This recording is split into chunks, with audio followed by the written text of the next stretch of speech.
I'm Sean Fennessey. I'm Amanda Dobbins. And this is the Big Picture, a conversation show about the future of movies. Good morning. And life itself. We have a staggeringly loaded episode this fine Monday morning. It's 8 a.m. We will discuss the just announced Golden Globe nominations, which seem not terribly important relative to everything else we'll discuss.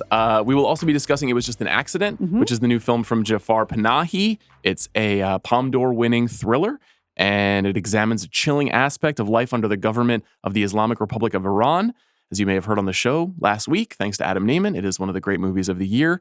It was also my honor to be joined by Panahi later in this episode to talk about the film, how and why he made it in secret, his fascinating career, an outspoken dissident, and a world-class filmmaker. We recorded our conversation with Panahi before the news came out that he was recently, once again, sentenced to serve 1 year in prison in Iran when he returns to the country. So we won't be addressing that in that conversation, but I hope you will stick around for the discussion. He is an amazing person and an amazing thinker about movies. But First, we got to talk about some assholes in suits. Yeah, there was a major transaction, maybe, in the world of movies and television, and we will talk about it right after this. This episode of The Big Picture is presented by Amazon Prime. You know how in every great holiday movie, there's that last-minute scramble to make it all come together?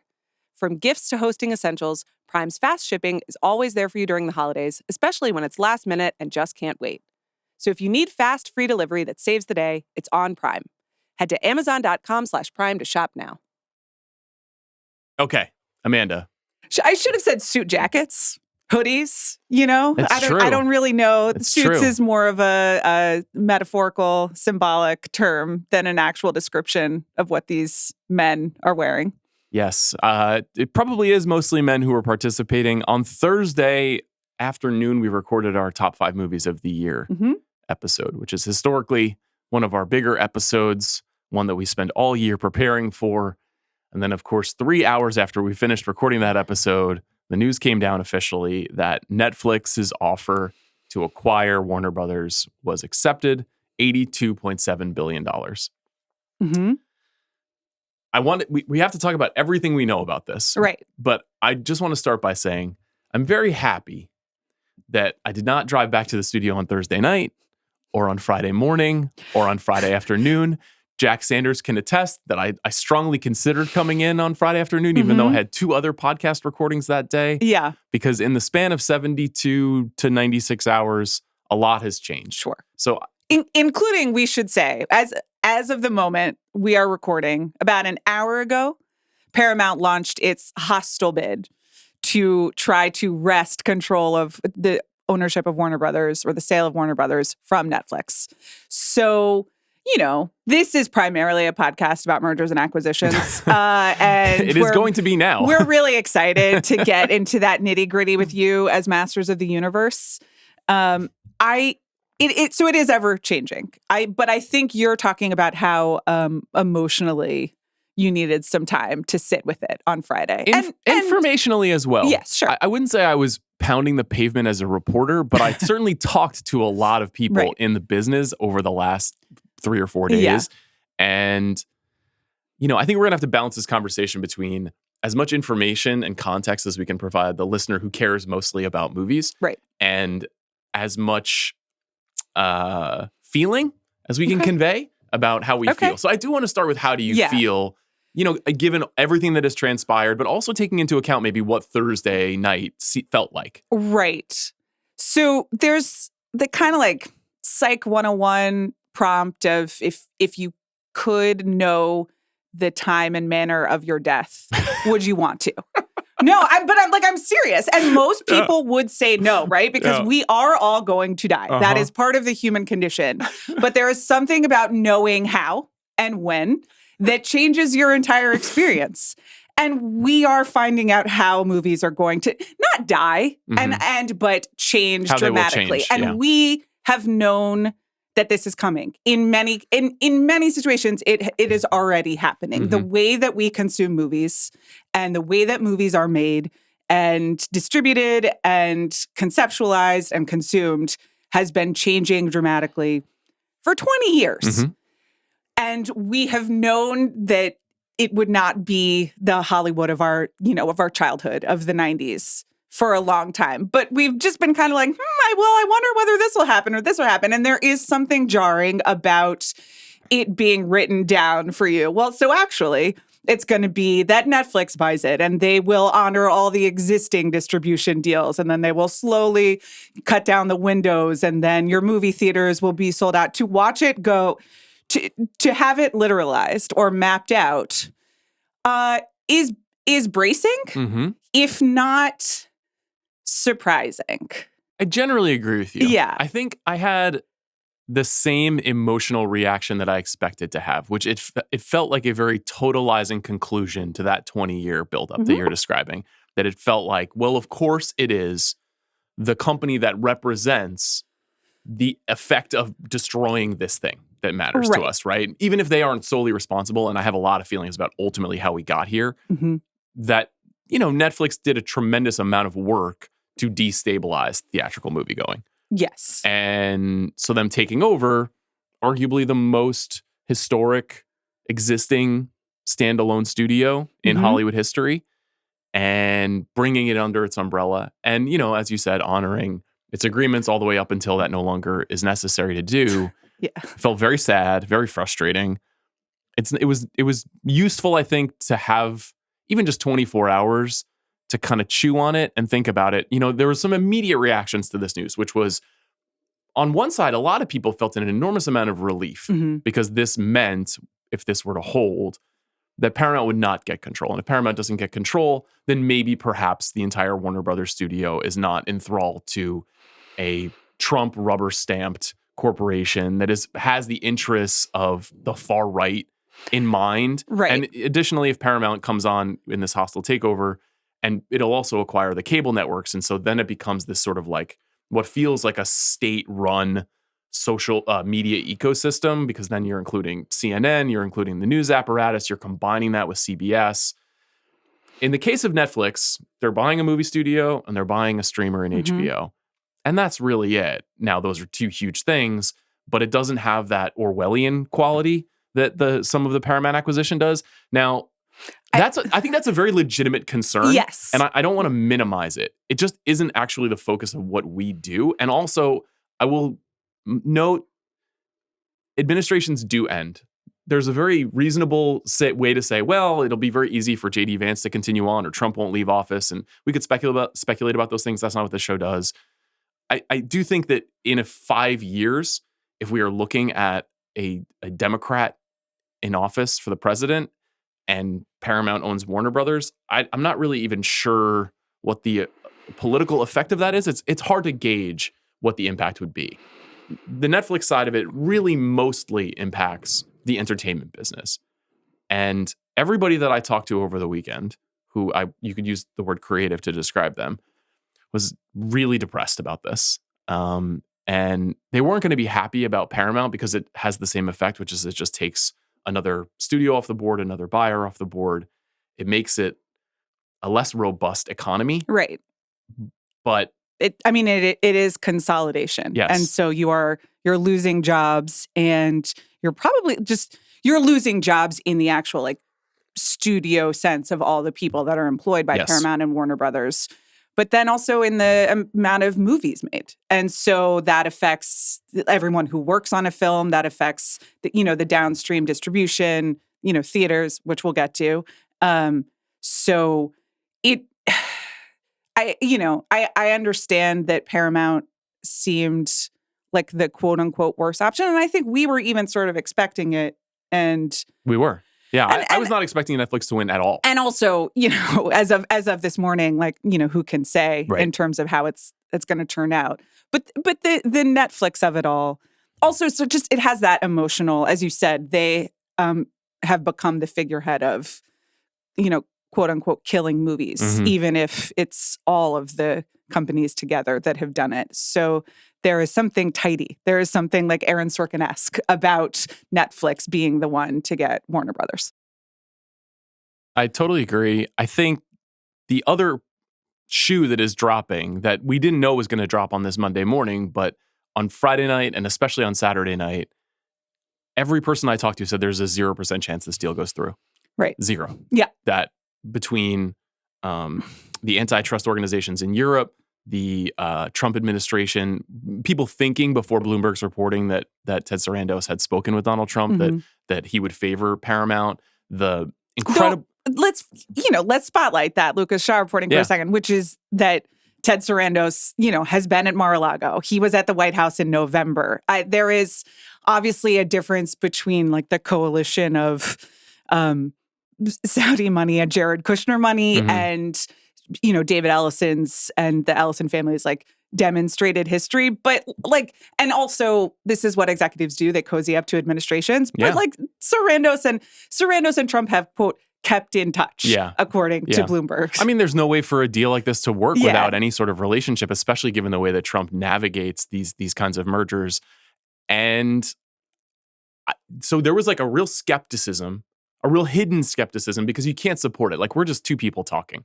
But you can't get on a podcast or jump into a newspaper and be like, there's a 0% chance this is happening. But that is how people that I spoke to felt about this. Okay. Now that seems even more true, if it can be, because of the hostile bid. And there was a lot of suggestion that a hostile takeover was very much a possibility as early as Friday morning. But now we're in this fugue state where we can look at what Netflix has done and we can say, okay, this is a fascinating strategy. On the one hand, if they win this bid and the hostile takeover fails, they get the best, most prestigious TV studio in the history of TV, basically. And they get to potentially plug it right into the Netflix system. And I'm sure Chris and Andy will spend a lot of time talking about that this morning on The Watch. And then they get to take Warner Brothers. Now, it's not just that they get to take the apparatus of Warner Brothers. They get everything that is Warner Brothers. Right. So that includes Batman and Harry Potter and Lord of the Rings and Barbie and anything else you want that has been produced there. So this isn't just the home of Christopher Nolan and Clint Eastwood and Stanley Kubrick. It is the home of all of these characters. And the one thing Netflix hasn't been able to do is develop and continue IP for the long term. So if they get all of that stuff, it's kind of game over in Hollywood, at least in this particular sense of like streaming first being the most important thing. If Paramount gets it, it just becomes a bigger studio. And it just becomes this continuation, I think, of what has been happening in Hollywood over the last 10 years. Disney buys Fox for $71 billion. Amazon buys MGM for $8 billion. Skydance merges with Paramount for $8 billion. Those are like classical consolidations in a shrinking business. Right. This is a checkmate. And you don't think so? No, I mean, it is, of course. I did find like the hand wringing over like the sanctity of the DC universe's like franchising and like, whatever. What are we going to do with Harry Potter? Well, Warner Brothers is already making another TV show. Yep. Listen, and also Universal owns those rights. Like there are amusement parks. I understand that the IP means like money and merchandising and growth potential for Netflix in avenues that it doesn't have now, which then powers whatever else it wants to do, which is keep you watching Netflix on your streaming, on your phone, instead of going to movie theaters or watching YouTube. But, again, that's like, what will happen to Batman is not like, it's going to be okay. To me, that's more just that's like the noose tightening moment, because the one thing that Netflix couldn't really get over the line was they don't even have enough properties to consider opening a theme park. Right. And now if they want to open the Netflix theme park that has Batman and Barbie rides on it, they probably, I guess Batman is licensed right now to Six Flags or whatever, but over time that is something that they'll be able to do. And then that allows them to become, I guess, like Disney and 1970s Paramount and 1980s Fox all at the same time. And that's really powerful. Yes. And to like a fascinating and somewhat crippling degree for everything else around it. Like Disney is still Disney. Universal is significantly wounded in the streaming wars, but is still one of the most successful, consistently successful studios in Hollywood and seems to be on fine ground.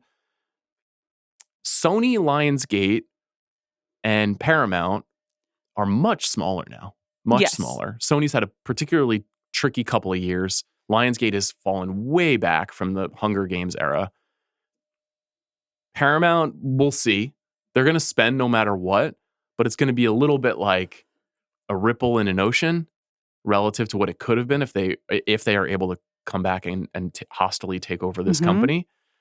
And so it's going to feel like Netflix and Disney run everything. And then I guess to a lesser extent, Amazon and Apple as these companies that are participating, but maybe it's not essential or ultimately consequential to their businesses, whether they have success in this realm. That was the case for Sony and Lionsgate, no matter what, no matter who buys Warner Brothers, Lionsgate has been limping along, and Sony has been relying on its Netflix first deal in order to publicize. It's had some theatrical hits, and also gave away K-pop Demon Hunters to Netflix. So, it's bad, but I don't think that this deal is like reflecting the state of what's going on as opposed to the cause of some of it. I think that's right on the money. Let's talk about theatrical. This is the thing that most meaningfully affects me. Yeah. And you as well. Well, no, there's one more, actually, that more meaningfully affects you. I have a lot of thoughts about physical media. I do know. I've done my homework. We'll talk about it. Well, you've done some of your homework. I have some questions for you. Okay. Theatrical. Yeah. That was the first thing that Ted Sarandos was pressed on Friday morning during a conference call with investors. And he had some thoughts. He said, "My pushback has been mostly in the fact of the long exclusive windows, which we don't really think are that consumer friendly." He's referring, of course, to the fact that when films open in theaters, they usually run, for Warner Brothers, 30, 40 days.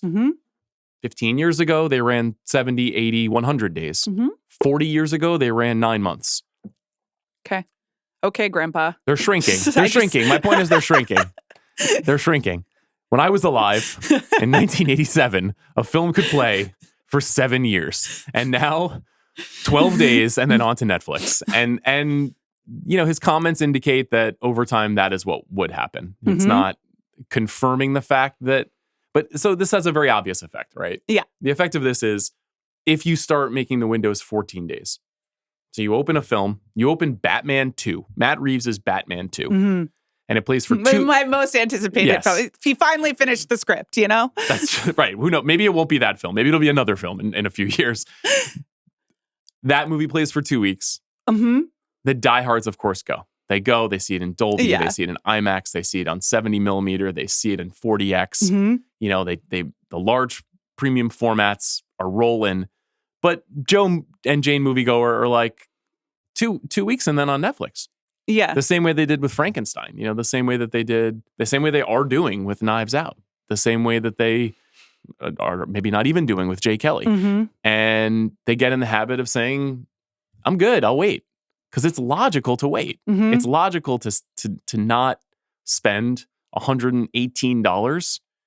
Yeah. Carve out a whole night. So Matt Reeves' The Batman 2 is an interesting example because this also happened to Matt Reeves' The Batman 1. And that was because of Project Popcorn and COVID. But you could see The Batman very soon after it was. It was not day and date. It wasn't day and date, but it was more quickly. It was limit.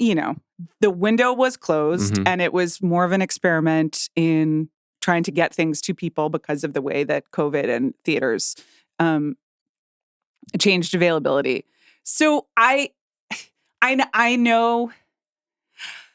I don't agree with Ted Sarandos, but I do think that we must protect the windows. The windows are the most important thing. It's like a lost cause. And I don't think it's productive to pretend like movie theaters are in a good spot and the business is working and that the customer should bear the responsibility of fixing it because I agree with you. It's just like things have changed and it is so expensive and it's so often not a good experience and the cat is out of the bag. So I do think that Netflix cutting down the window will exacerbate and speed up something that was already going to happen. And I think it also, my main concern is that it then if you're making films and deciding what films to make based on the fact that they will have a limited theatrical reaction and then be on Netflix, it changes the type of film that you make. And it changes. And How so do you think? We have seen that. Well, I think it changes the type of filmmakers that you give a huge budget to do a big act, like a big theatrical run. It's got to have quote unquote like event potential, whether it is, Batman and IP or whether it's a movie that can open really big. Like a big spectacle, which again, that is already the trend across the studios that we're seeing in films, because that is the only way, as we understand it, you can get the average person to the movie theater. But I think you just get more polarity, right? We're going to see a test run of this with Greta Gerwig's Narnia film. That will be actually the first proper test, because that will have an exclusive limited IMAX theatrical run. And that will indicate maybe somewhat what the appetite is for that kind of experience, even though in 3 or 4 weeks it will hit the service. Yeah. And that's also like, we've talked about this a bunch. Like, why is Greta Gerwig making a Narnia movie? I mean, she wants to, and if she wants to, that's great, and she makes a lot of money. But that is my theory about why. Why is that she is consistently exploring her youth and adolescence and her fascinations in those times, which I think is very common for many great filmmakers. Yeah, I do also, but that's quote unquote IP, right? That is, and so that is a filmmaker who I have responded to more. Listen, I loved Barbie, but my rankings are still Lady Bird number 1, Little Women number 2 by a smidgen, and then Barbie. And then, so you already see like beloved independent generational filmmakers moving towards IP in order to get like the big Netflix release as opposed to their smaller budget stuff. Now, that's not to say that the next one, Netflix does have a history of letting filmmakers we really love make their, blank check movies. Yes. Sometimes those blank check movies aren't as good as the other movies, which is another issue. I thought about this recently. I delivered a tribute to the mid-level studio executive some years ago. Not the top studio executive, the mid-level development executive. Okay. The person who works specifically on movies with filmmakers. Now, these figures are historically maligned. They are people who get in the way of creative people, don't let them do the things that they want to do. They tend to be surrogates for the audience and what the audience will respond to. And sometimes they're wrong. And sometimes they're right. And sometimes the friction in that work creates good films. And one thing that you see at Netflix is a tremendous amount of creative freedom for filmmakers when they're working on these projects that you're describing. So much so that I find that sometimes those films lose their way. There's a lot of discussion of like, what were the best Netflix movies over the last 7 or 8 or 9 years? Marriage Story. There are Roma. The end. There are good films. There are more good films than that. But Triple Frontier. but it's not as many as you would imagine, given this carte blanche attitude that they give to Irishman. Artists. Yeah, there's a bunch. They've made some. I got 4, almost one full hit. Just this year, they've made a bunch of good movies.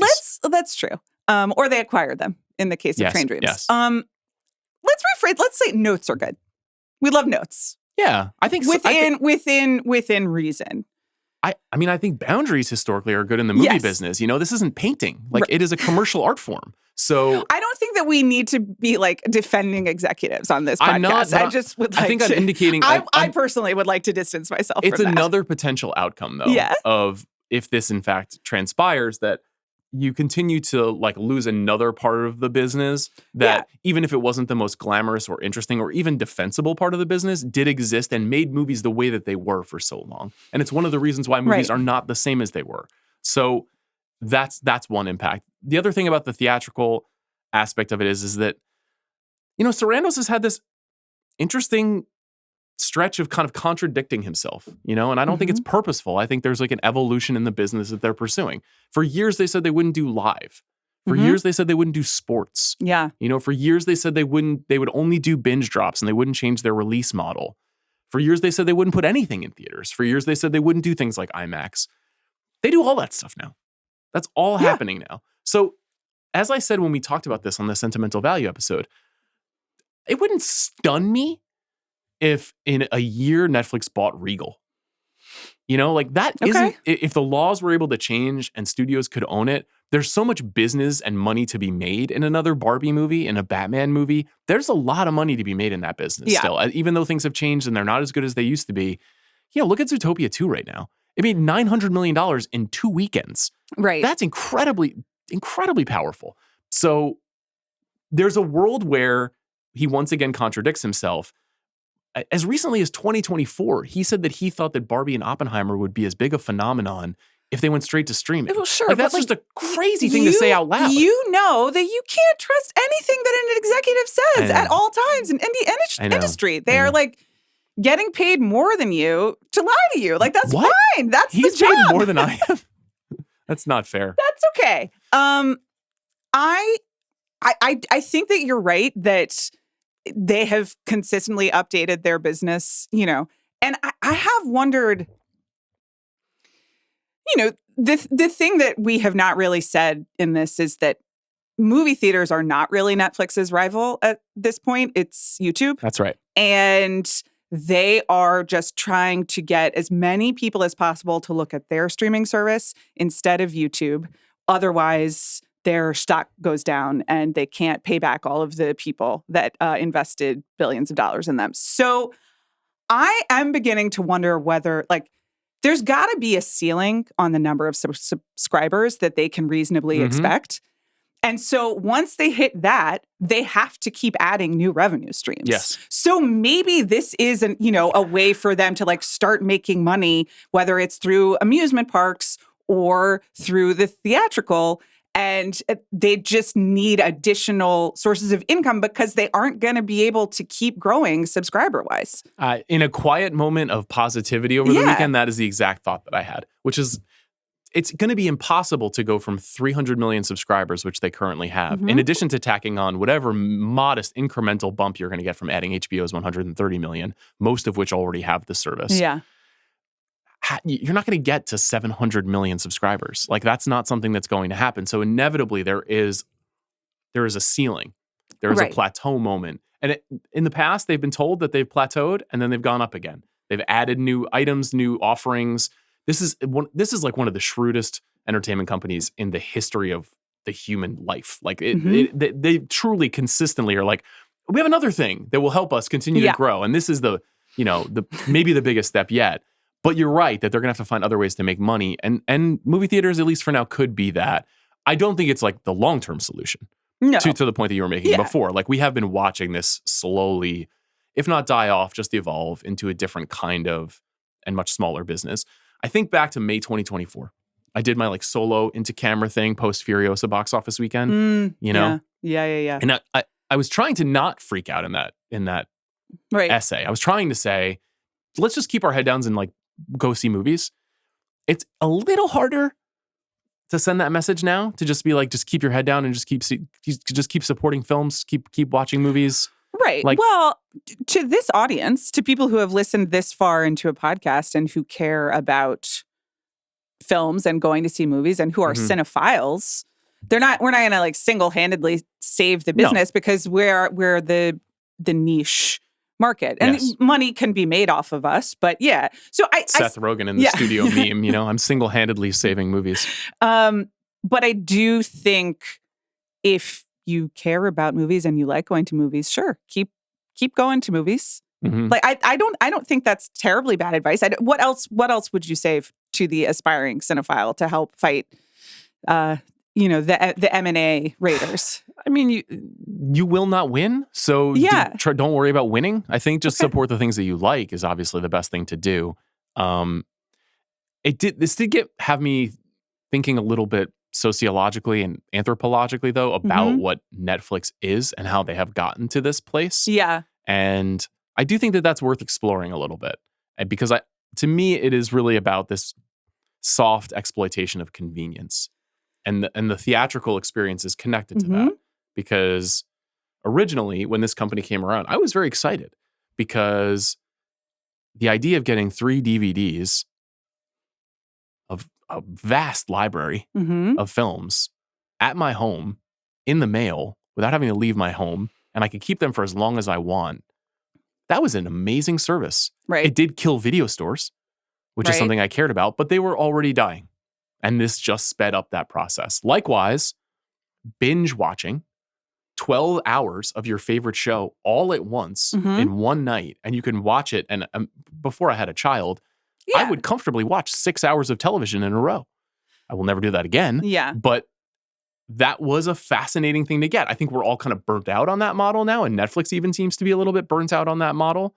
Mm-hmm. But that was another convenience that was extraordinary. I don't have to, not only do I not have commercials, but I don't have to wait. Like, I can just click through to the next episode. And that was convenience. That was an exploitation of something that we didn't even really know we wanted or could have. And they found it. Yeah. I mean, I think that is putting a little bit too much responsibility, again, on us as... I think humans are weak, man. I'm weak. Sure, but I think corporations suck. Like, I would still like to blame the corporation rather than the human being. Like, what you described for TV. No, I am using the word exploitation. We don't care about... I personally don't care about the art of television. Like, I enjoy it, but it's not, cinema is the art to me. So to me, they just like made it a better experience until they didn't, you know? It's like if they made a good show that was easier to watch, I was like, great, that sounds really... The Crown, loving it, you know, at least the first 5 seasons. Don't know what happened in season 6. Okay. I mean, it was really, they caught up with the modern times. I'll never know. But they made the customer experience better. Like, and I think that I think ignoring that does not, is part of the problem. Is not going to help us get people back to what we want. I think it's reasonable to ask the question, did they make the customer experience for movies better, though? Because they totally. They dramatically increased the convenience of movie delivery for new films. And, you know, like, Ava DuVernay talked about this a lot in the first half of the huge Netflix rise. She talked a lot about how in a lot of communities in America, there just are not movie theaters. Or there's not a convenient way to get to a movie theater or an affordable way to get to a movie theater. And so a studio like Netflix that prizes coming to streaming first for, you know, X dollars per month is a way to just deliver more art more cheaply and more easily to a lot more people. I think we have a lot of listeners who feel that way. Yeah. That and it's not because they prefer watching a movie at home. It's because it's a lot harder to see a lot of these titles. And, you know, smaller things. Train Dreams is a great example, which would be like a very small, windowed, limited release if it were Sony Pictures Classics. Right. And instead is available to everyone. It's true. The knock-on effect of that is that you didn't drive to the movie theater and pay $72 plus parking, plus get a sitter, plus your craft cocktail and your caramel popcorn to check out what you hope is not a shitty Ryan Reynolds movie.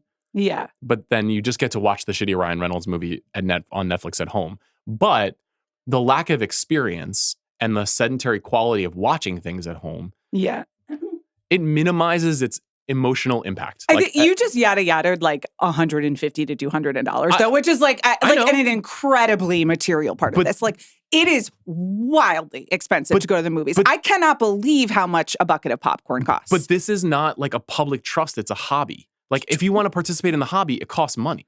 Like, it's as simple as that. Yeah, but it costs $25 for a Netflix subscription versus $200 a pop. Yeah, you're making my point. This is the soft exploitation of convenience. That's what it is. It's also just, it's economics. People don't have $200 to go to. It's crazy how expensive it is. I totally understand. And the more, the more convenient or the more affordable Netflix got, like, the more expensive movies have gotten. Like, what kind of business is that?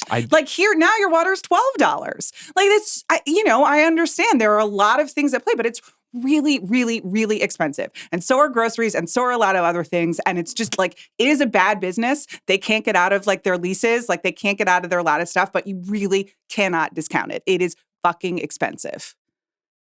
I agree. I'm not disagreeing. You're making my point for me. I'm not disagreeing with you. I don't think that's like exploiting convenience. I think that's just like a reality of, of course it is. What do you mean? I think that's condescending. I think that's because people like don't have that much money. I think you're misunderstanding how systems work then. Like, to me, this is what every smart business does, is that they come in and they look at what people don't have and they try to give them what they want for less money than they think.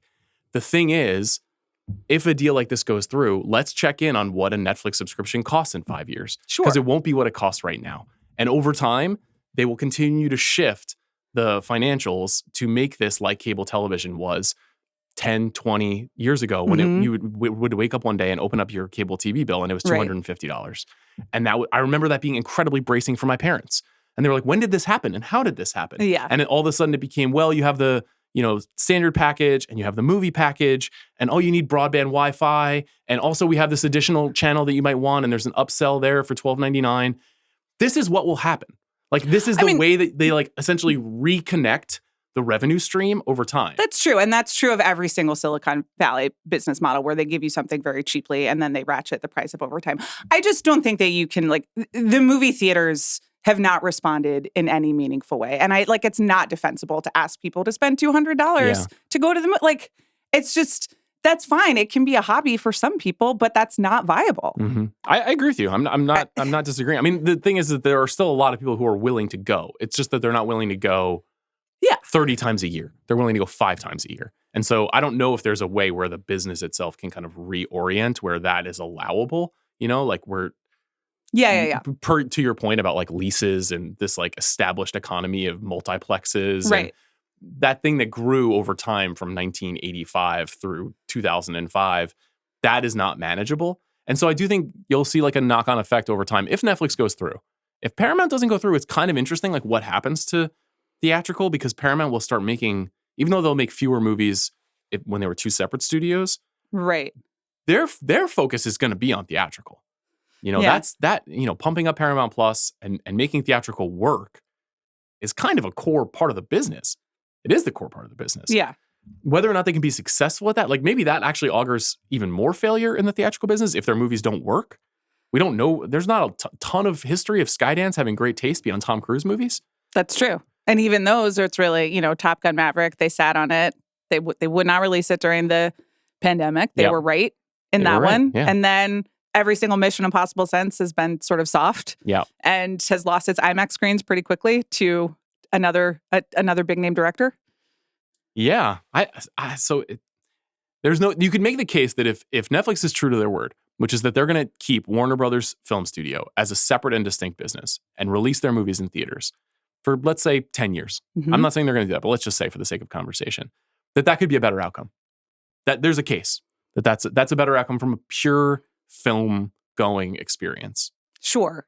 But then the world's on fire in many other ways because what it means of who owns both movie studios and then CNN and everything else. So in the hostile takeover bid, David Ellison and family corralled the Saudis, the Qataris, Emirates, and Jared Kushner's hedge fund to chip in money for over $100 billion hostile takeover bid. Getting a strong I'm thumbs sorry, down. I didn't mean to distract you. I was just strong going thumbs down from Jack Sanders. Okay, Yeah. sorry. So who have you called to raise money? To be a part of the hostile bid or for my own? You're independent Do you bid. feel that you are more of a merger or an acquisition? Just, A merger or an acquisition? Yeah. Just spiritually. I think we'd all like to be an acquisition, and we are all a merger, Unless you really can be an acquirer, then you're a merger. I called business Chris Ryan, and we're just going to start our own network and live stream movie studio where we release the new Geese albums and then analyze what's going on with the various funds on a real-time basis. Okay, that sounds like a good show. Yeah. But it'll also be in IMAX. Yeah. The ideal outcome remains what we said a few weeks ago, which is some person emerges from the shadows, some centibillionaire, and says, I have made my billions in shipping, and I love film, and I want film to continue on in just the way it did. And I don't think that it should be subject to tariffs at the ports. Yeah, that's a whole other story. And that person needs to be cozied up to the Trump administration, but also very agreeable to us politically. So this magical, impossible person will come along, and that's just not going to happen. Okay. I don't know. Can you run it out until... No, this deal has to close before 2028, right? It does, because there is a $5 billion penalty for Netflix if after 2.5 years plus 6 months, the deal doesn't close, which is right Okay, up so to 3 years. the nose.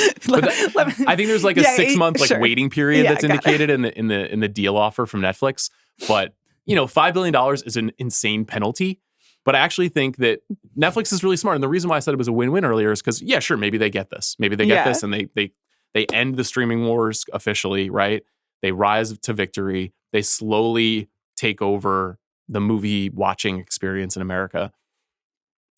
Or maybe they don't. Maybe they do end up paying the penalty, but 2.5 to 3 years go by and Warner Brothers exists in this kind of amber. Limbo. Yeah, where they're making their movies and everything that's been greenlit and everything that's franchised and safe is going forward. But Mike DeLuca and Pam Abdi are not authorized to fund one battle after another. And maybe they can't make a deal that Ryan Coogler has an ownership stake in Sinners after 25 years because there's going to be an acquisition. And that goes against the precedent that's expected for their future owner. Maybe they don't look to acquire or merge with another company. That could be a better situation 6 to 12 months from now because they're in this holding pattern of evaluation by the government and other corporations. So it kind of just kneecaps WB for a while. Yeah. I mean, WB has already kneecapped itself. But look at what it did at the movies this year. I do understand that they're doing, they were able to at least take risks because they were independent. Right. And say what you want about David Zaslav. I don't think he's done a very good job at all over the last few years. The high commander of the Christmas Adventurers himself, Southwest Division. Very much so. But he did hire Mike and Pam, and they did make those movies, and he kept Casey Bloys in his job, and HBO continues to be great. Like they continue to be HBO despite everything that's fucking happened over the last 20 years. It's still we got Task, we got Chair Company, we still are making the coolest shows. That's true. Creatively, the output has been positive, but then he has driven the financials that make the creative possible off a cliff while paying himself a tremendous amount of money. A lot of the advantage has been pivoted in his direction. There's some speculation over the last few days specifically that he has been lobbying for a role in whatever new company takes on his business, and that could be a factor. That is just something that I have heard and can neither confirm nor deny. The HBO part, very quickly, since we are neither experts nor are we the TV podcast, but it is interesting because I don't really understand the idea of keeping those businesses separate. And we've heard that as well, that HBO would be its own entity. Right. But why would you want to bounce around from one streaming service to another? Would HBO just become a tile inside of Netflix? I think there's been a lot of discussion recently about how Amazon uses the tiles for all the other streaming services. Yeah. And that's been a boon to their business. Okay. And, another revenue stream. Like how many... So it would be an add-on. I think so. Yeah. It gets you more money to the point I was making about, the bump in subscription rate. But I wonder, do you think it will tilt Netflix's programming strategy towards more like basic cable style, like more reality, more sports, more TV? Well, it's already tilted that way. It is, but do you need adolescence on Netflix if you have HBO? Because you're not those two companies are no longer bidding against each other for the property. So will anything that is quote unquote good, will Department Q go on Netflix? Or will it? I think. I mean, I do wonder whether HBO gets slightly more breadth. I mean, their mandate. And remember when they were also in charge of making the Max shows? Sex Lives of College Girls, never forget. Had a great time. Yeah. Pauline Chalamet. Sure, but so their breadth of programming has shifted depending on who's in charge and what they're programming for. And I believe in Casey Bloys's ability to maneuver appropriately. I do as well. More podcasts on the platform, you think? Don't even get me started. Let's talk about physical media. I'd love to. Okay. Okay. I'm fine. Good. I'm fine. Okay. I'm going to lay it out for you. Yes. Netflix does not have a physical media operation. I'm aware. They have licensed a select handful of titles to the Criterion Collection. Okay. That's it. Okay. That's it. This flies completely in the face of their primary business model. Right. Which is streaming. Right. So, their current primary business model. Correct. Because once upon a time, their business model, as you noted, was letting you keep 3 DVDs in your house for as long as possible. Yes. Distributing but not producing physical media. 5 years ago, a company was formed called Studio Distribution Services. Are you familiar with this company? I read your outline. Okay. So it's an American home entertainment company that's co-owned 50-50 between Universal and Warner Brothers. Okay. This is the company that produces all the discs and distributes all the discs for those two studios. In recent years, they've also brought on other partners. Sony now works with SDS. Neon now works with SDS. Okay. Shout Factory, which is one of the very best American distributors. Yes. Your beautiful Bring It On 4K was made by Shout Factory. Did Shout Factory also do the 5 hours of trailers? No. Oh, who was that? That's Fun City Editions. Oh, okay. That's a much smaller company, right. but also very good. Anyway, the Shout Factory also just completely, they closed their own website and they now use the distribution services website groove.com that SDS owns. A lot of the American production of major studio Blu-ray and 4Ks is going to SDS. 50% of it is owned by Warner Brothers. So the question here is, will that continue? Warner Brothers and Universal has a 10-year agreement to do this together. When does it expire? In 2030. Okay. So you can make the case that maybe they just run it out until the completion of this deal. Yeah.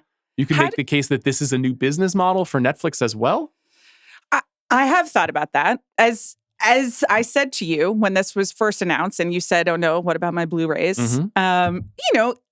They do have a history of merchandising in other areas. Meghan Markle has a jam and homewares company that is underwritten entirely by Netflix. When you order the jam, it says produced by, and then it's the Sunset Boulevard address of Netflix. Like they are making these. There are Stranger Things, sweatshirts and Furbies and whatever. At the Egyptian next door, the Egyptian Theater in Los Angeles, there is a Netflix store where you can buy their gear. Yeah. So they are making things to be sold. Yep. So there's no reason to say that if it could be a financial boon to them, that they would be against it. And I do think that they're in need of money. I agree with you. But it does undercut. I know. They want you on your phone. It's not just that, though. There's one other component of this that I think is notable in terms of what this deal means. Part of the reason why Netflix doesn't like theaters or want theaters is because they have to share money with theaters. Mm-hmm. The Warner Brothers deal is a way to continue to centralize and kind of significantly close the loop on who gets to participate in the revenue generated by Netflix. Warner Brothers has to split 50-50 or 60-40 on most movies that go into movie theaters. If you don't go to movie theaters, you keep all the profits for yourself in terms of the revenue generated by the memberships and subscriptions. Blu-rays, likewise, if this is a company that is owned 50-50, I don't know what the dynamics are between who gets what money from what Blu-ray production, but this is another partner. They're closing all deals on partners. They're no longer going to be licensing any of the content from Warner Brothers because they're going to own it. Over time, they're not going to need to license very much at all if they have Warner Brothers. So it does make me a little bit skeptical. Though they may then keep licensing out the Warner Brothers stuff. That's been in discussion. That is an open question. Right? Yes, that's an open question whether or not they would then license their content to other companies.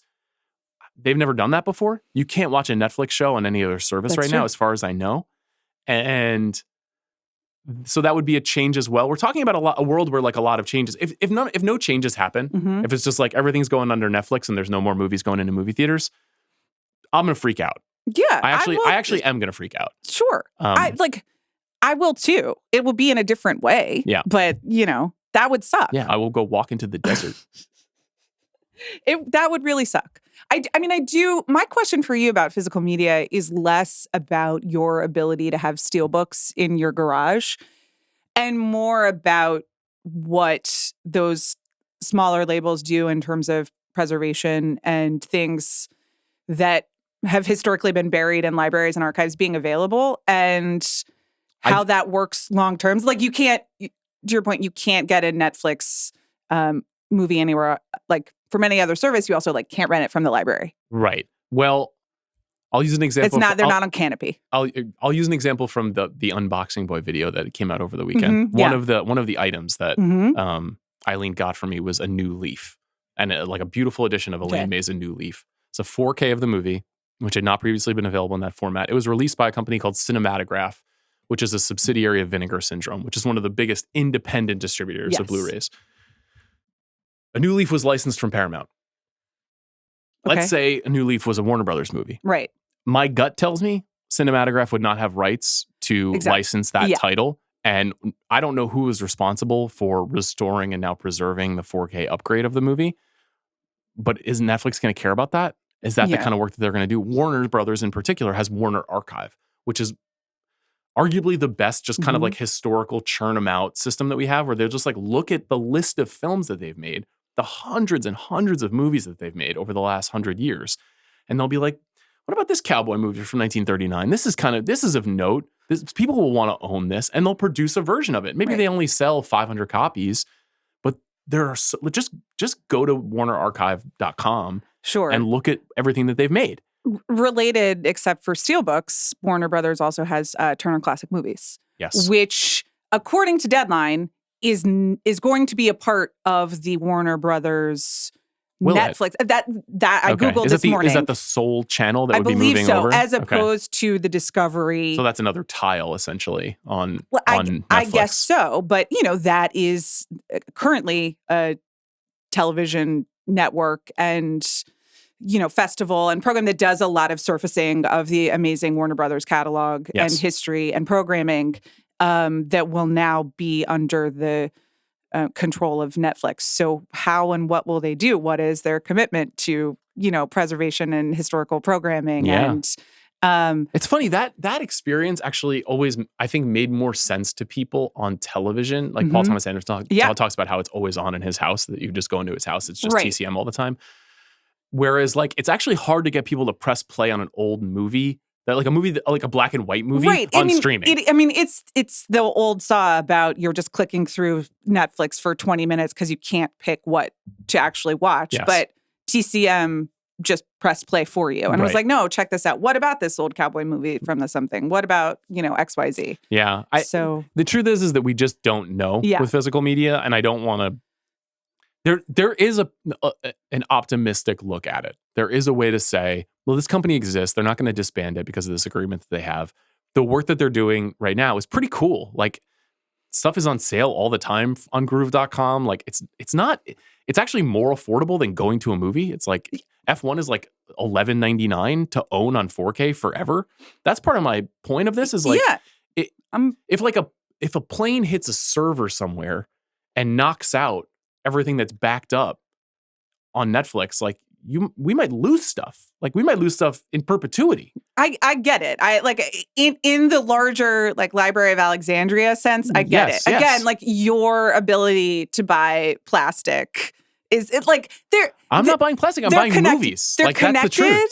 They're connected, but that I understand that you drive the market that then enables film preservation long term. Exactly. Like I do, sure, but you are also just like doing your own version of ethical consumption over capitalism, and it's fine. Yeah. I like buying stuff too. Yeah. So, but what I am doing contributes to artists and has emotional utility. Okay, that's great. Okay. I also contribute to artists. They're just such as teacup makers. No one has gotten me that teacup yet. Okay, let's do like a brass tacks closing on this discussion because this has been robust. Okay. Do you think this is actually going to happen? Do you think Netflix is going to buy Warner Brothers Discovery? I have no idea. Okay. What do you want? Make a call. I mean, I guess not. Okay. They've tried they've tried to buy a lot of different things over the years. I'd heard they wanted to be the kings of video games or whatever. Yes. They try to get me to play a game every time I open that app. That didn't really work. So far, struck out. Yep. So I think both from like a historical, they've tried a lot of things. It's obviously pretty legally tricky. Mm-hmm. No one but David Zaslav and Ted Sarandos seem excited about this. Yep. And I guess Ted Sarandos is lieutenants. Yep. So you then have to wonder, would people want to even work there? Not in the employee sense, but filmmakers.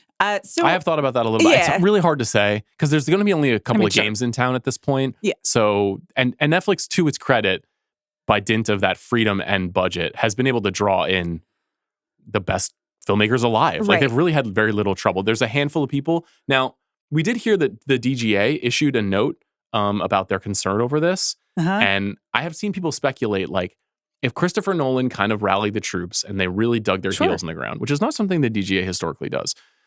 But if they did, That would be interesting to watch the outcome of that, because Chris Nolan does not want to be on Netflix. No, absolutely not. That's not something he wants. Denis Villeneuve does not want to be on Netflix. Like there are filmmakers. I think he's got to be real mad about. Well, he's making James Bond. Sure, for Amazon. He's off to elsewhere. Sure. They'll go on Netflix eventually, but they don't want to be on Netflix to start. And that's not going to change the deal, but it's going to change what you're describing, which is like a certain band of artists will be like, we don't work with those guys. Sure. We'll see. Sure. And on the other hand, or maybe on the same hand, to quote one of our favorite films, like never underestimate a motivated, angry rich person, or a motivated, angry, son of a rich person. They seem. That's what I think is going to happen. They came ready to play. I think it's going to be Paramount. Yeah. I think it's going to take 2.5 to 3 years, but I do think it's going to be Paramount. Great. Well, I think we'll have a lovely time. Yeah, they can afford to wait it out. It's going to be messy. Yeah. I promise to not make this show a weekly update on this story. I promise. That sounds great. I did think that this conversation was necessary. I'm actually going back to business school so that I can do like my weekly case studies here. That'll be my homework, direct to camera. Yeah. I think no matter what, Netflix has done something very smart for them. Yeah. That this move, whether it handicaps Warner Brothers in some way or puts Paramount in a state of tremendous disrepair and puts them in thrall to all of their partners in a way, which is a whole other domino effect that we can talk about down the road. It keeps them in pole position in a fascinating way. And I guess we'll continue following the story. Can I close with my strong take about this? Yeah, which I do you agree with what I do, and I'm gonna go further. Okay, but you start. Yeah. Even though I would not be happy with the Netflix outcome, this isn't really Netflix's fault. This is the fault of every major studio over the last 25 years that has thrown itself in with globalization in the movie business. And roughly mid-90s, late 90s, when there was this dawning realization that international box office could be more profitable and more valuable to the company at large, largely corporately held, than domestic box office, you saw a dramatic shift in the kinds of movies that were being made and the focus. And over that 30-year period, more franchises, more recognizable IP, more figures who could play overseas, more films that are less dependent on people and more dependent on concept. And so we have witnessed the ultimate consequence of chasing more dollars in favor of the stability of what movie making is meant to represent. Now, you could make the case that that's just the evolution of any art form in any business, but there was an alternative path here. I mean, I agree. And I would just go further and say, we live in hell, and the rapacious need for growth in every industry, unrelenting forever and ever, is decimating all of our institutions and our way of life. Yes. I hope this is not perceived as an ethnocentric take that American movies should stay American. That isn't my point. My point is that only certain kinds of movies will play all over the world and generate several billion dollars in revenue. And that changed what movies were. So whenever we whinge about what happened to comedies, what happened to mid-tier dramas, why aren't there movies for adults, all that stuff, that shit doesn't play overseas. That's why they don't get made. The reason why rom-coms work on Netflix is because Netflix has filled that gap in terms of consumption. People still want those movies. They just don't want them around the world in the exact same way. And that is the thing that desecrated the movie-going experience. It's not the money.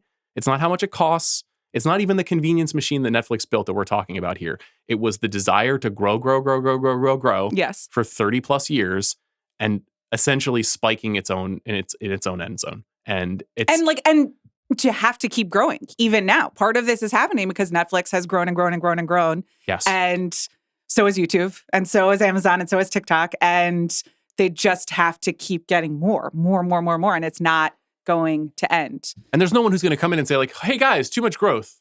That doesn't exist. That's not there's no case for that. There's no logical world in which someone would have the power. Then you're talking about government regulation around something like that. And we don't really do that in our country. No. This episode is brought to you by Amazon Prime. Like an action blockbuster, the holidays move quick. But with Prime, fast free delivery means those last-minute gifts arrive right when you need them. Last year, while watching Singin' in the Rain with my son, I realized a pair of tap shoes would be a perfect Christmas gift, and I had them under the tree for him on Christmas Day. Prime's fast shipping is always there for you during the holidays, especially when it's last minute and just can't wait. Last minute holiday magic? It's on Prime.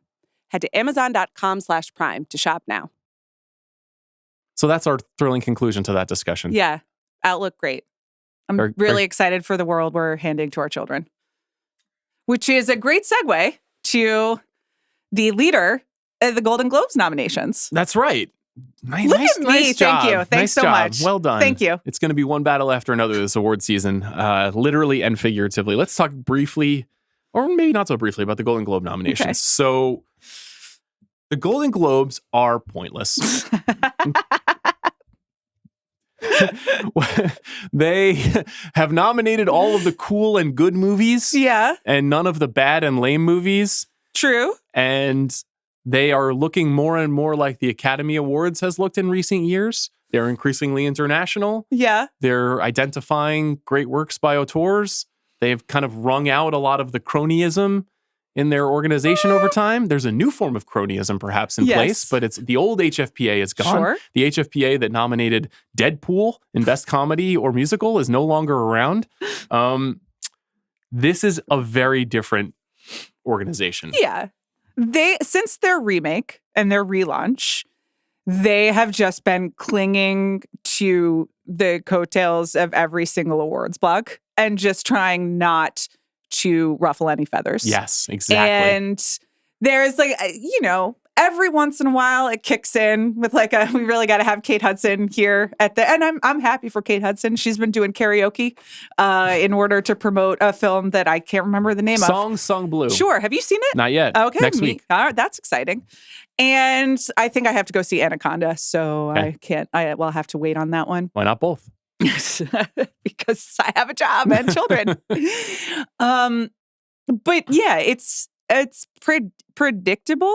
Mhm. And just an excuse to get people in a room 2 months early. And it's just like a welcome party. Well, I mean, some of this is the cynical, what's good for show content stuff. And Yeah. some of it is what is the purpose of this show. And I think that both of those quagmires are true for us, where the Golden Globes are ridiculous. They've always been historically ridiculous. Mhm. You know, it's a shadowy group of people whose names we don't really know. We don't really know what they're really affiliated with and what they do every day. And they make these choices about what they think are their favorite movies. You know, the same could probably be said for the Los Angeles Film Critics Association, which just voted over the weekend, or the Big Picture's top 5 episodes of the year, or even the Academy Awards. I think everyone knows what I do all day, but that's fine. They do. You buy teacups. Still, part of what made it fun was that they would be like, yeah, Jared Leto and The Little Things, we think you deserve to be honored. That was a good idea. And we don't get that anymore. We get this very respectable collection of nominees. Let's talk about the nominees to this point, okay? So you mentioned one battle after another. It received 9 nominations. Yeah. It's nominated in every major category that it was eligible in. That's true. The only snub, you could argue, is Regina Hall, which I don't even think is a snub at this point. Well, sure, but they've got 6 spots in supporting actress. Yes. But no room for Regina Hall. No, but picture, director, screenplay, actor, 2 people in supporting actor, supporting actress. For Tiana Taylor, yes. Yeah, score, on down the line. This has been the movie of the season. It will continue to be the movie of the season. It is dominant here. The second most dominant movie in terms of the number of nominations was Sentimental Value.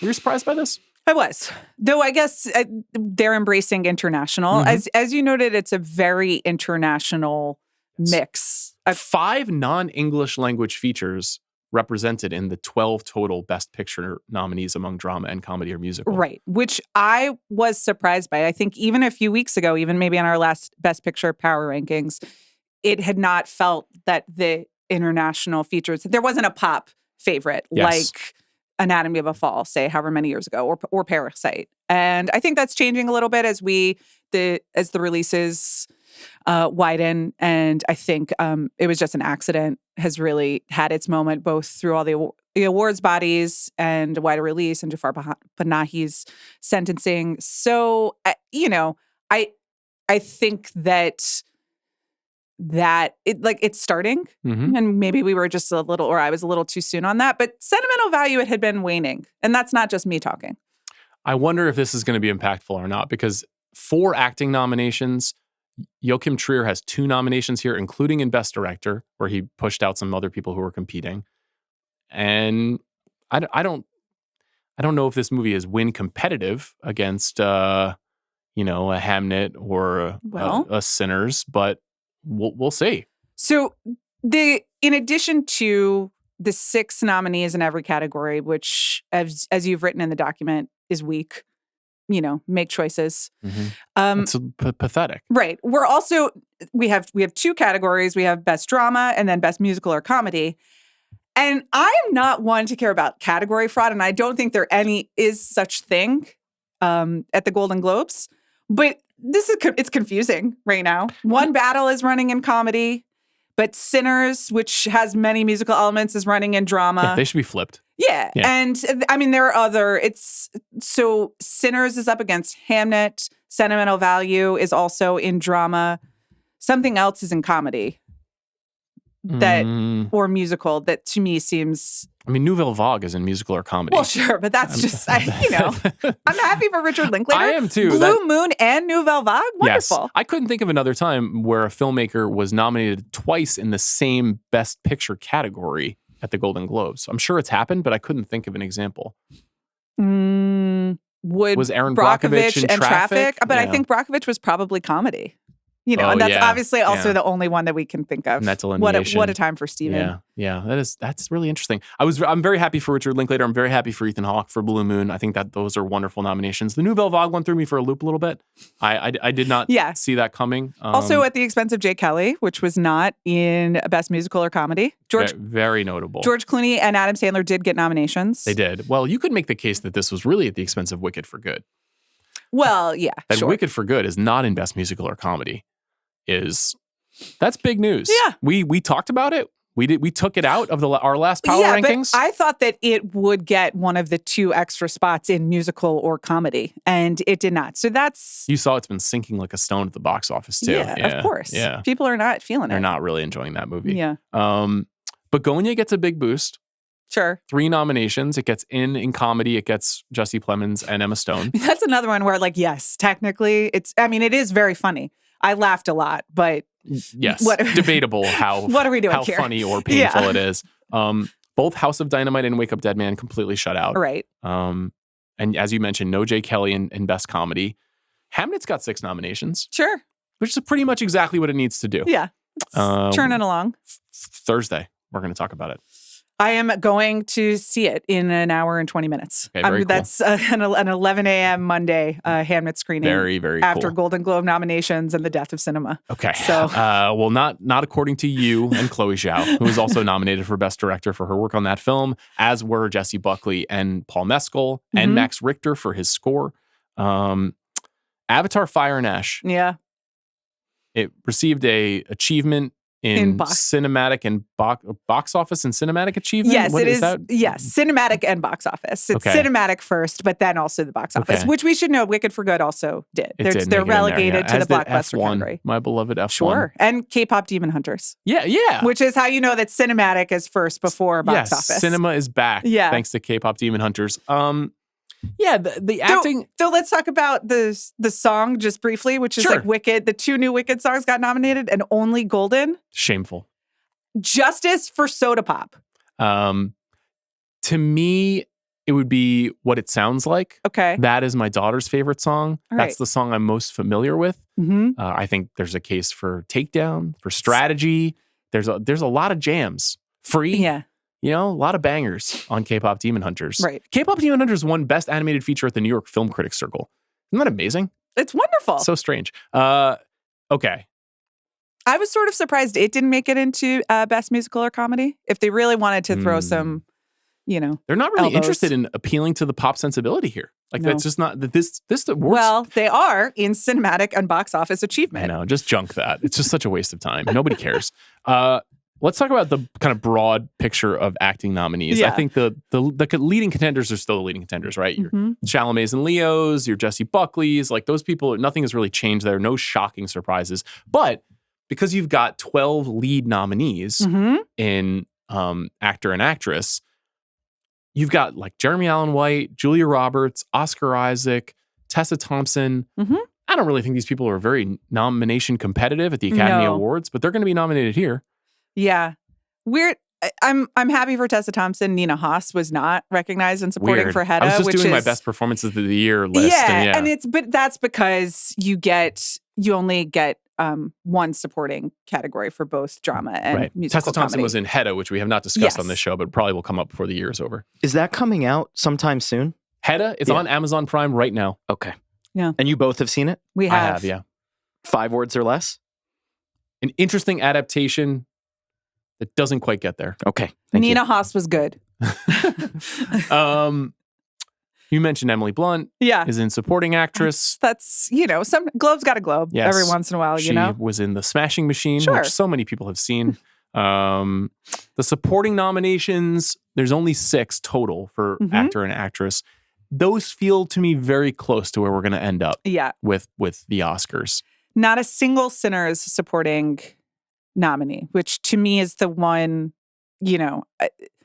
oversight is probably the most generous term that I could give for it. But also, you do wonder whether a Delroy Lindo or a Wunmi Masaka who have been showing up at some of the other awards situations. Yeah, I think that they're going to campaign very hard as well. So it'll be interesting to see what shakes out there. I mentioned that Ethan Hawke is in for Blue Moon for Best Actor, which is wonderful. Yeah, Blue Moon also in Best Comedy or Musical, which is lovely. Yes, it's great. Rose Byrne also now kind of in pole position. Yeah. Is that the right use of the term pole position? That would make her in first place. I would still say Jessie Buckley is very much in pole position, but she's but she hasn't won any. She's won one awards, one Critics Association. This is kind of like an elevated Critics Prize now. It's a Critics Prize with a proper telecast. Okay. And so I don't know. Let's talk about the studio breakdown. Okay. I thought this was interesting. Neon has 4 nominations. Sure. Well, international. No, they have all 4 of the major Cannes contenders. Netflix has 2. Warner Brothers has 2. Focus has 2. A24 has 1. Marty Supreme. So are you going to the drop today in Los Angeles? Is there a drop? Yeah, it's on Western Avenue at 4 p.m. Clearly, I'm not going to the drop. You are going to the drop? I have a preschool parent-teacher conference, so I'm not able. Very cool. A different kind of drop. Right. Yeah. An information drop. Sure. No, I'm not going. I saw Marty Supreme for a second time last night. Very jealous, but not at the Ben Affleck screening. I know. Who did not invite me to the Ben Affleck hosted Marty Supreme? Yes. What do I have to do? Did he interview Josh Safdie and Ronald Bronstein? Was that what it was? I saw a picture of Ben and Josh. Oh, how nice. And I saw a quote that said Ben Affleck described it as the best movie ever made. Really? That's according to my friend's Instagram. So, but I trust I mean, her. it is an amazing movie. Second time was better. We'll get into that. I mean, I'm really sorry that I can't go be with the young. Jack, you going to go to the drop this afternoon? I just... I do have a pitch. That's exciting. I have a pitch, though, for, because they've been doing the jacket campaign, like the greats, and it's been like Misty Copeland, Tom Brady, which I know you have feelings about, Bill Nye the Science Guy. Fucking Tom Brady. Michael Phelps. But so then imagine me. Anybody not washed?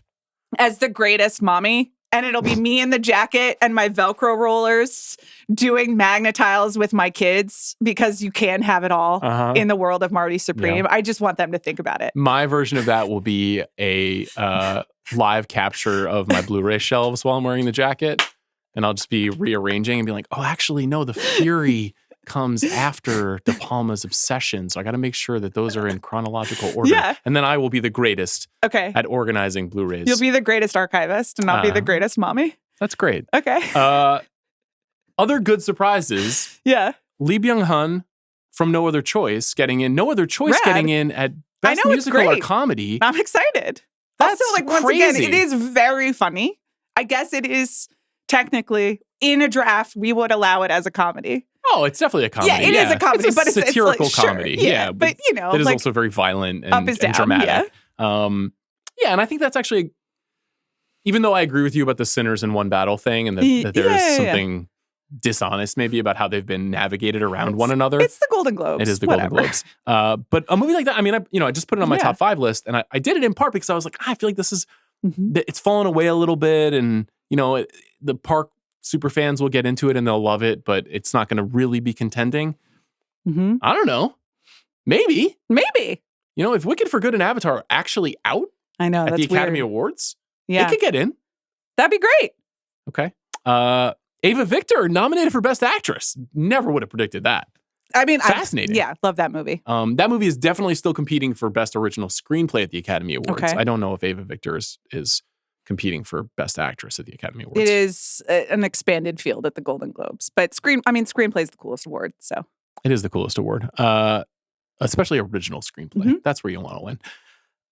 Kang Ding Ray was nominated for Best Score for Surat. Have you seen Surat? no, and it's getting spoiled. I have it on DVD or Blu-ray at home. Oh, really? Yeah, because I got the Neon box over the weekend where they very kindly send to critics, some critics, Yeah. a box set of every film that Oh, yeah. they've It released. is. I've on borrowed Blu-ray. it from you Yes. for many years. And- Okay. Well, I'll borrow it. Surat, fascinating movie. I'd love to be able to talk with you about it. It was a very limited qualifying run in LA at the yeah. Burbank 16, which I love, but I just couldn't get there.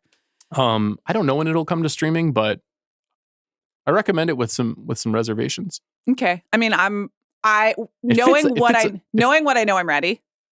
Okay. So the Sort score, of. the score that's nominated. Yeah.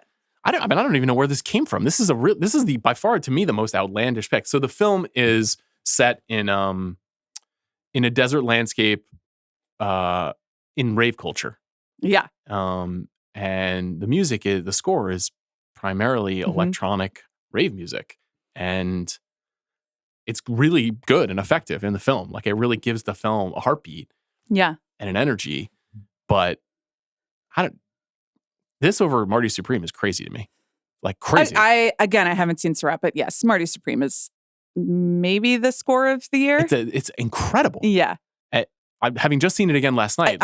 Listen, yeah. If it doesn't get in at the Oscars, I'm gonna be baffled. Yeah. Well, they didn't do Challengers last year, so it's a very good point. But to be honest, the Surat score is more like Challengers. Too little, too late. What other snubs? No Billy Crudup. Yeah. We're talking about Jay Kelly later this week. Yeah. There had been a lot of like, hey, actually, what if it's Crudup over Sandler? But Sandler got in, Crudup did not. No Train Dreams in drama. Yeah. What does that mean? But Joel Edgerton, yes.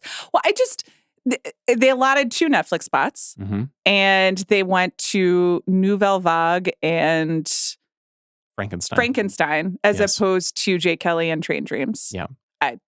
Who can say? 5 nominations for Frankenstein, including Elordi, Oscar Isaac, and Best Director for Guillermo del Toro, but not Best Screenplay. Notable. Yes. You think del Toro today, I'm asking you today, is getting into Best Director at the Academy Awards? People love him, you know? Yes or no? Well, yes. Okay. If that happens, I think what has happened here will also happen, which is this Josh Safdie was not in Best Director here. And that would be the case. I think people, I was at a SAG screening for Marty Supreme last night, and people were like, fucking A, man. This is it. It's incredible. So I think that there's going to be a strong wave. But, Josh Safdie was at a DGA screening with Ben Affleck, who is also famously not nominated for Best Director when he won Best Picture. So is Marty going to Argo? That'd be great. It's not gonna could happen. Yeah. I don't. And this is just like this show is just a starter kit for the Oscars now. Yeah. It's just this is for normies to check out. Hey, here's what you should stream in the next 2 months, right? As you wait for the Academy Award nominations. Do we need that? Maybe. I mean, I don't think listeners of this show need it because you and I do that. They are on our turf somewhat. But yes. That's okay. If we want more people engaging with the culture of movies, see the first hour and a half of this podcast, then sure, as many, glitzy ceremonies being like, hey, look over here, watch, it was just an accident, as we can get. I agree. I mean, it's I like silly. the idea of celebrating the artists, obviously. I'm for that. And if it means more exposure and money for them, I'm for that. I just silly. think that it's also there's an obviation going on. I don't know. White right now. Lotus also got a lot of nominees, so a bunch of people will tune in for that, and then maybe they'll learn about a film, which is great. So leveraging, TV brain for the purposes of teaching people about movies. Yeah, what about Podcast Brain? Yeah. Amy Poehler, Good Hang with Amy Poehler, nominated, one of the 5 nominees. Congratulations to Amy. Yeah, the greatest. I'm very happy for her. Very happy for that show. That show is great. And it is a Ringer show and a Spotify show. Yeah, I'm very grateful for all of the work that Amy has done in terms of advocating for cameras that look good on people. Got it. Thank you, Amy. Yes, thank you, Amy. Look better, I guess we should say. I don't know if you and I have gotten to good, but she looks great.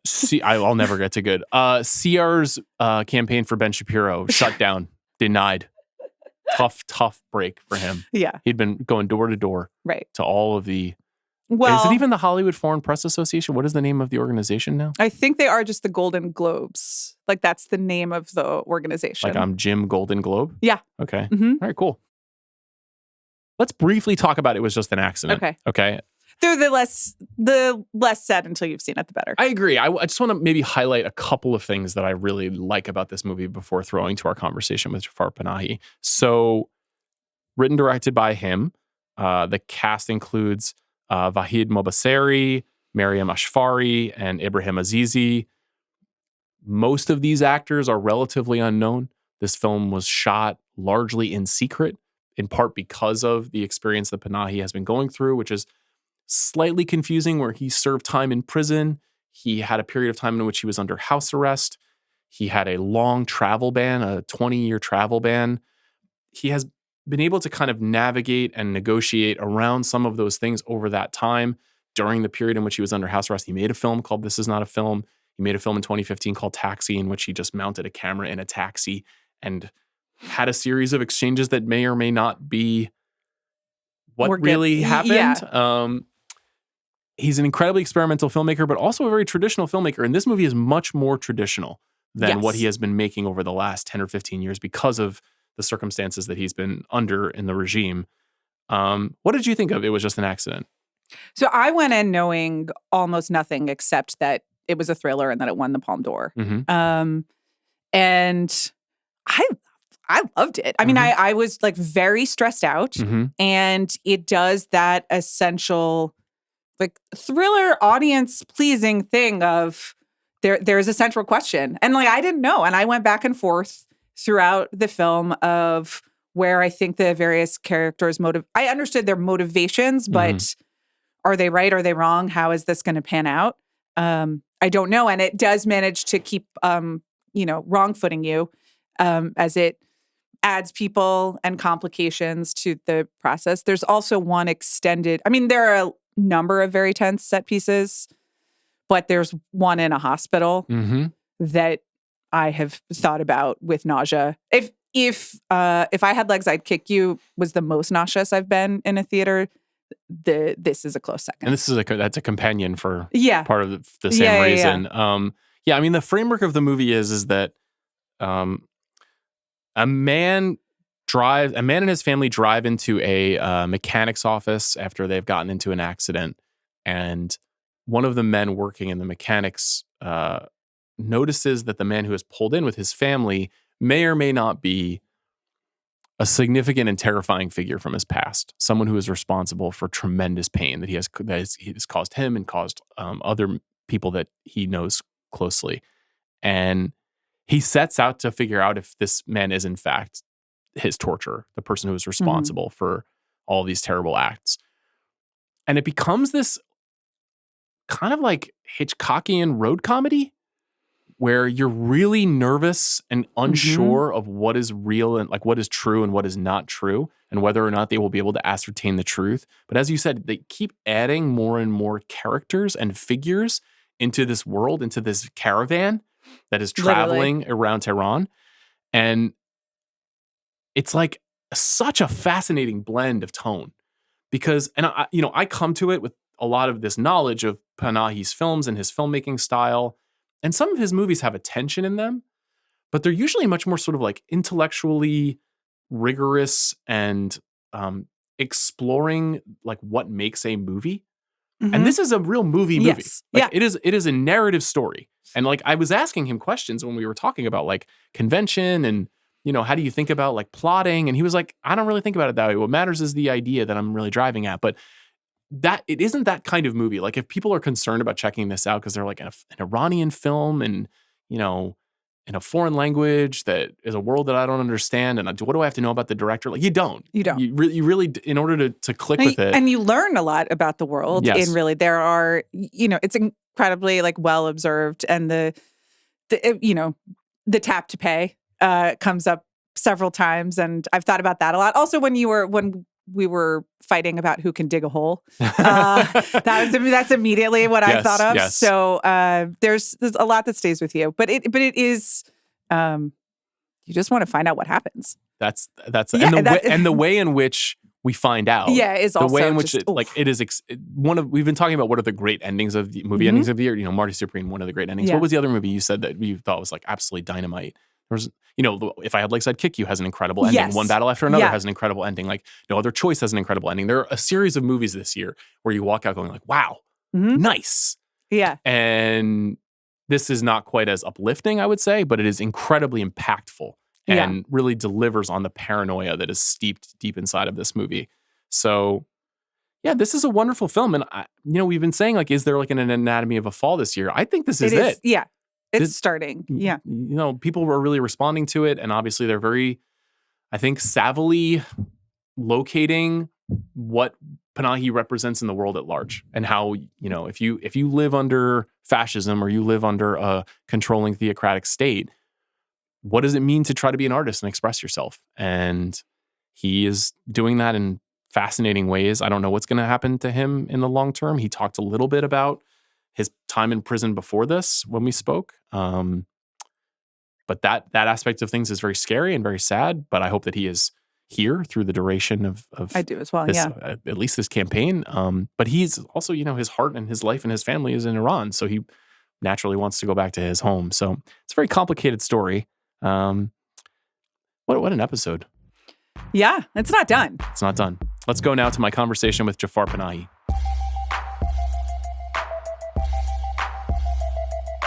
It is an honor to be joined by Jafar Panahi and his interpreter, Sheda Dayani. Thank you both for being here. So I wanted to start with this. It's fascinating to see your point of view and your filmmaking skill put towards a classical thriller, a traditional thriller style. Did you have any cinematic examples that you thought of while you were working on this film? نمیدونم به کجا رسیدین که میگی ترسناک. I don't know where you've reached that you call it a thriller. معمولاً فیلم‌های ترسناک که خانمم تو خونه میشینه میبینه. Usually it's my wife watching thrillers at و هر home. وقت اون میخواد ببینه من در میرم. And whenever she wants to watch them, I run away. اصلا تحمل اون فیلم‌های ترسناک رو ندارم. Because I can't really tolerate thrillers. That's so surprising to hear because I was very taught throughout this movie. نمیدونم من ترسی توش ندیدم. For me, there is no fear in it. این چیزایی که خانمم میبینه پر خون و خونریزی و کشت و کشتار منه. Because what my wife watches is full of killing and blood and murder, and I don't associate with that. من ترسناک اونطوری منو. That's what I call a thriller. It's funny to hear you say that, though, because it does conjure the idea of revenge, which is something you see in lots and lots of American films. Does that word feel appropriate to you for this film? ببینید من فکر میکنم انتقام، بخشش اینا فقط توی سطح روی کار هستن و دارن قصه رو پیش میبرن. I really think that themes such as revenge and forgiveness are only on the surface, and they're there to move the plot forward. یعنی به عمق نمیره اگر اینطوری نگاه کنیم، فقط در سطح میمونه و همراهی با قصه میشی. Such themes will not take you deep down into the film. They will only remain on the surface, and they will move you maybe just through the story. دغدغه خود من اصلا این نبودش. My issue was not that. یه مسئله دیگه بود که الان نیاز یک جامعه مثل جامعه ما هستش. My issue was raising other questions that are the need of our society. چه باید کرد؟ What can we do? آیا این چرخه خشونت میخواد ادامه پیدا کنه به همین شکل تکرار و تکرار بشه؟ The question is the cycle of violence going to continue as before and keep repeating itself? یا نه باید یک جایی بالاخره تصمیم بگیری تمومش کنی. Or is there a point where we decide to end it? پس اونا همش مقدمه است برسی به این حرف. So those themes of revenge and forgiveness are just introductions and preambles to get to this one question. The film takes this interesting approach of a dialectic among 5 characters who all seem to represent different points of view on what you just described. Can you talk about finding a way to craft real characters while also representing all of these different ideas that the film is exploring? به نظرم خیلی راحته چون این نمونه ها رو میشه راحت الان هم تو جامعه دید هم وقتی من تو زندان بودم دیدم. I think it's quite easy because you can find examples of those characters both within the society and I also saw them when I was in prison. وقتی جامعه در حال پوست اندازی هستش خود به خود اینا به وجود میاد. When a society is shedding, these characters automatically will rise. و هر کی فکر میکنه چگونه باید به اون نتیجه نهایی رسید. And everyone thinks of how to get to the final question. این برخورد راحت الان تو فضای مجازی توی خود جامعه اینا هستش. You can come across such encounters on virtual spaces, on the society itself very easily. پس راحت میشه به هر کدوم از اینا رو انتخاب کرد توی فیلمنامه گذاشت و حالا باید اینا با هم دیالوگ برقرار کنن. So you can easily select them, put them in the script, and now you just have to find the dialogues between them. و خود این به نظرات مختلفی که وجود داره، فکرهای مختلفی که تو این شخصیت‌ها وجود داره، داستان رو هم خوب پیش میبره. And the different viewpoints of the characters, different thoughts of the characters are also helping with moving the story forward. چون بعضی‌ها در تضاد با هم قرار میگیرن، بعضی‌ها همسو میشن. Because sometimes they're in contradiction and sometimes they're in line. خب یک داستان چی میخواد؟ So what does a story want? همینا خودش پیش برنده است دیگه. These are exactly what moves the story forward. What about finding the right actors? I recognized a couple of the actors from previous work, but working in secret, casting must be challenging. How do you do that? آره ولی ببین اون چی که واسه من مهمه تو مرحله اول هر یکی از این شخصیت‌ها حالا کسی که میخواد توش به جاش بازی کنه فیزیک اون آدمه. Yes, but what matters to me initially is the actors' physical appearances to match the characters. تماشاگر اول چیزی که میبینه یک فیزیک اون بازیگره. The first thing that the audience sees is the physical characteristics of an actor. و اون چقدر میتونه در لحظه اول تماشاگر رو همراه خودش بکشه. And the question is how much those physical characteristics can bring the audience along in the first moments. خب مثلا فرض کنید که وحید اومده یه مشکلی پیش اومده، شکی رو ایجاد شده، میره پیش کسی و کمک میخواد. For instance, Vahid has a problem, he goes to someone and he asks for help. و اون آدم که تو کتاب فروشیه و گویا چند قدم جلوتر رو میبینه کسی رو معرفی میکنه. And the character who is at the bookstore and seems to be a few steps forward introduces another person. و شخصیت رو از همونجا برات پیش زمینه میده که هر چی این گفت به حرفش گوش کن. And gives the audience an idea about the coming character. Whatever she says, listen to her. پس تو فکر میکنی که خب حالا آدمی که این میخواد بره پیشش یک کاریزمایی داره. So the audience has it in their mind that the character whom Vahid is going to has certain charisma. و میتونه تاثیرگذار باشه. And can be influential. یعنی از پیشا پیش تو واسش یه لیدری رو میبینی. Meaning you see a leader in advance. خب حالا وقتی ما اولین چهره که از شیوا میبینیم باید اینو توی این شخصیت رو توی چهرش بتونیم ببینیم. So the first shot that we see of Shiva, we have to see that character and personality in her face. نوع برخوردی که میکنه، نوع راه رفتنش، نوع نگاهش، همه اینا تاثیر داره. The way she conducts herself, the way she walks, the way she looks, they all make a difference. خب وقتی حالا اینا توی ذهنت همه چی آماده است، نگاه میکنی که به کیا میتونی اعتماد کنی. When you have all these in your mind, then you look and ask, whom can you trust? با خود میگه من توی یکی از فیلم‌ها که داشتم کمک یکی دوستان میکردم دستیارش چیز خوبی بوده. I remembered that when I was helping a friend of mine on the set of his film, I met his assistant and I realized that she could be a good fit. خب اون فیلم هم چون مثل فیلم‌های تو هستش به صورت زیرزمینی ساخته میشه، حالا با اون آدم هم میتونی اعتماد کنی.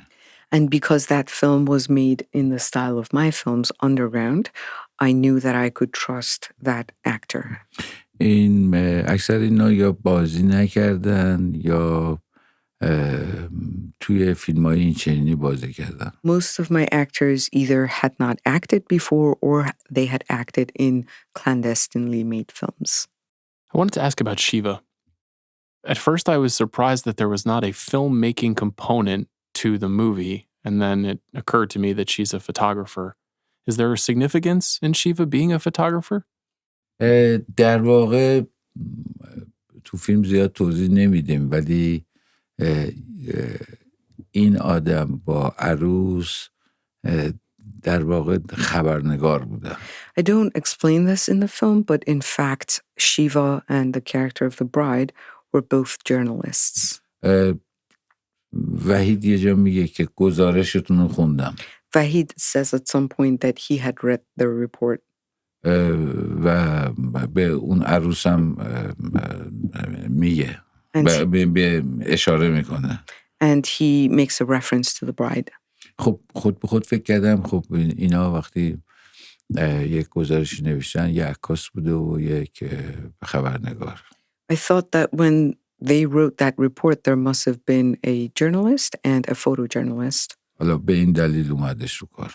And that's why she came into the story. حالا انگار اینا رفتن زندان و ممنوع کار شدن و بعد مسائل مختلف، حالا دیگه داره عکاسیشو میکنه. And the context is that they would have gone to prison, they would have been banned from working in journalism, and now she's out and she's doing just photography. Can you talk a little bit about balancing tone? This struck me as perhaps ironically one of your funniest movies, and the subject matter is obviously incredibly intense, and it seems difficult to balance tone. How do you think about doing that when you're making a film? ببین هر اتفاقی که در روزانه هر چیزی که اتفاق میفته نهایت بعض وقتا لبخندم توش هست دیگه. Anything that happens in the daily life, usually at the end of the day you have some smiles going on too. همین مصاحبه که الان داریم با هم میکنیم اولش سعی کردیم الکی هم که شده یه خنده‌ای داشته باشیم. In this very interview that we're doing now, at the beginning we tried to smile even if we were faking it, but we tried to make some laugh. که بتونیم شنونده ها رو با خودمون همراه کنیم حداقل. Just so we could bring the audience along. Speak for yourself, I'm not faking. برای خودتون صحبت کنیم، من الکی نخندیدم. حالا پس این مسئله تو خودش ادغام شده، تو یک واقعیت ادغام شده. So this tone of laughter, smiles, humor has been combined into the film itself. یعنی همین رئالش میکنه. And this makes it in the genre of realism. و باور کردنیش میکنه. And it makes it believable. خب حالا چطور توقع داریم تو فیلم نباشه؟ So how would we expect it to not be in the film?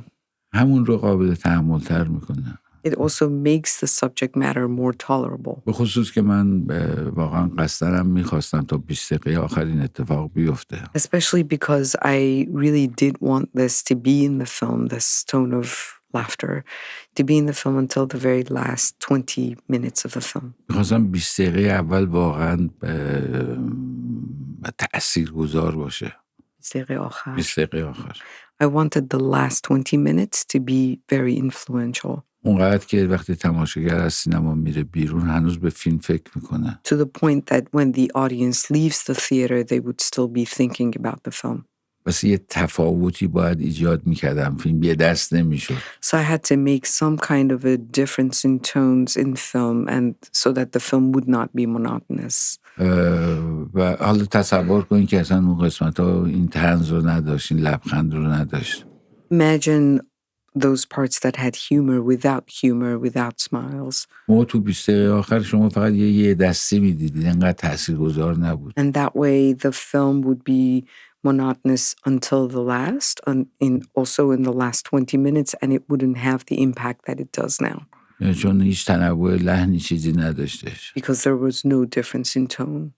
I'd like to hear you talk a little bit about the difference between fact and fiction and our sense of what is really happening and what not. Your last few films are exploring the balance between what's real and not real.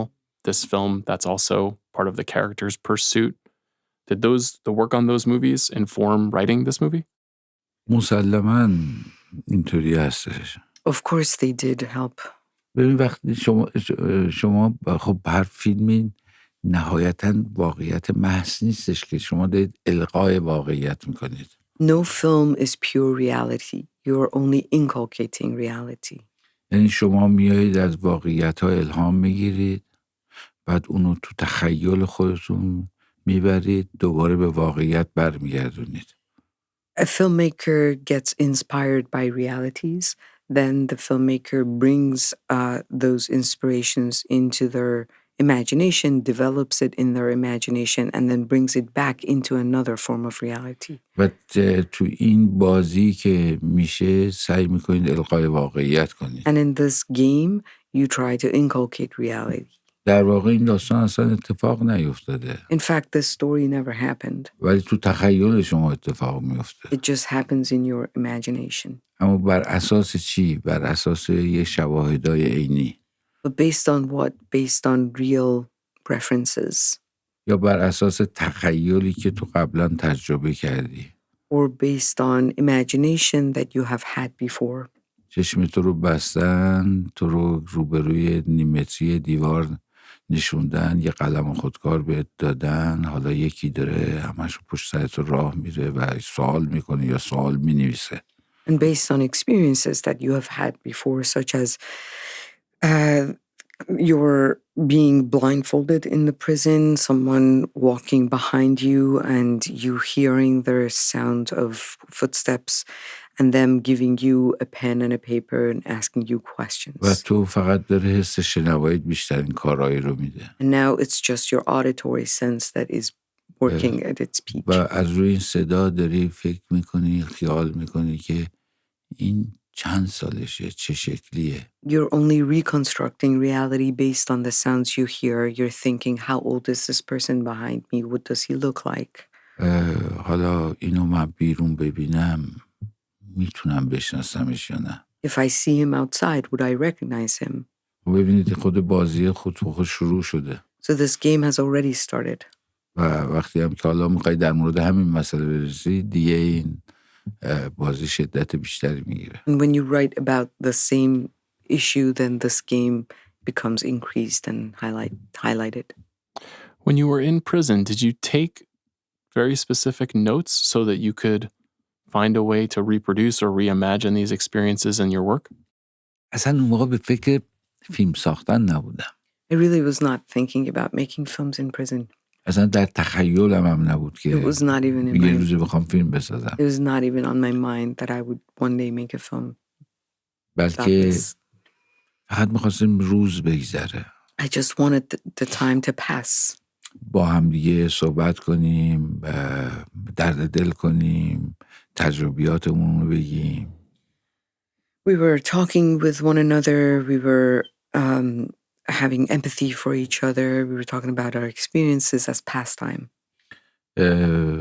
و این همینطوری ادامه پیدا میکرد و این بیرون از زندان بود که حالا تو فکر میکنی باید یه کاری بکنی. This kept continuing and it was only outside prison that you kept thinking you have to do something. و اونم به خاطر همون اینکه اون مدت با یه سری آدم زندگی کردی و حالا نمیتونی فراموششون کنی. And that was because of the fact that I had lived with a number of people for some time in prison and I could not forget them. یه گوشه ذهنت اشغال شده و هی میخوای اینو هی بیرون بریزی. They had occupied somewhere in my mind and I just wanted to let go of those experiences. یا یک بار سنگینی رو دوشته که میخوای اینو به یه جور زمین بگذاری. Or I just wanted to unload a very heavy burden that was on my shoulders. بار سنگینی که فکر میکنی تو بیرون هستی اونا اون تو هستن. And it was the burden of thinking that I am outside and my friends are still in prison. حالا تو باید یه کاری بکنی. And I realized I have to do something. و چون کاری جز فیلم سازی بلد نیستی حالا میگه خب در موردشون فیلم میسازم. And because I knew nothing other than filmmaking, then I thought I'm going to make a film about them. One scene that really resonates for me is the moment when they're on the roof and approached by security, and the security guard or the officer pulls out a credit card machine, which is incredibly specific. I'm wondering if you could talk about where that sequence comes from. مشخصه یه سری حکومت‌هایی که ساختار درستی رو ندارن اینه که توش فساد تو همه چی ریشه دوونده. One characteristic of regimes that don't have a specific clear structure is that corruption has run its roots in everything. مثلا اون جاییم که ما تو زندان بودیم واقعا مثلا یادم 200-300 نفر چقدر آدم بودن که ما 30-40 نفر همش سیاسی بودیم. When we were in prison, we were in a group of about 300 maybe, I don't remember, 300 prisoners. It was only 30 or 40 of us who were political prisoners. و بقیه مالی داشتن. And others had sentences for financial crime. یا هر اداره یا جایی که میری باید یه رشوه چیزی بدی. Or the fact that any office that you go to, anywhere you go to, you have to somehow bribe people. حالا این به لحن مؤدبانش اینه که انعام بدی، انعام زورکی بدی. The polite way of saying it is that you have to tip people or you're forced to tip people. حالا این مسئله کوچیک و مسئله چیزی که مطرح کردیم خیلی مسئله کوچیکی در مقابل اون اتفاقات و اون مسائل مالی گنده‌ای که اتفاق میفته. But this is of course a minute detail compared to the bigger corruption charges that are happening. من یادمه که از یه جا داشتم میگذشتم دم یک چهارراهی واسطادم و که چراغ قرمز بود و همون موقع یکی دوتا این بچه‌های کار اومدن. I remember I was driving through an intersection and when there was a red light, one or two of these children of labor came to my car.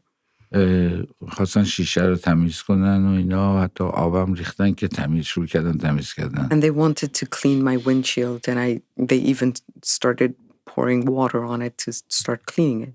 شیشه رو که پایین کشیدم گفتم آقا دست نزن لطفاً پسرم دست نزن. I asked one of them, son, please don't touch the car, please don't do this. نه اون داشت کار خودشون می‌کرد. And he kept doing what he wanted to do. گفتم ببین الان کسی دیگه پول تو جیبش نمیذاره من پول ندارم بهت بدم. I said to him, nobody carries cash around and I don't have any cash to give you. گفت اب نداره دستگاه پوز دارم. He said, it's okay, I have a credit card machine.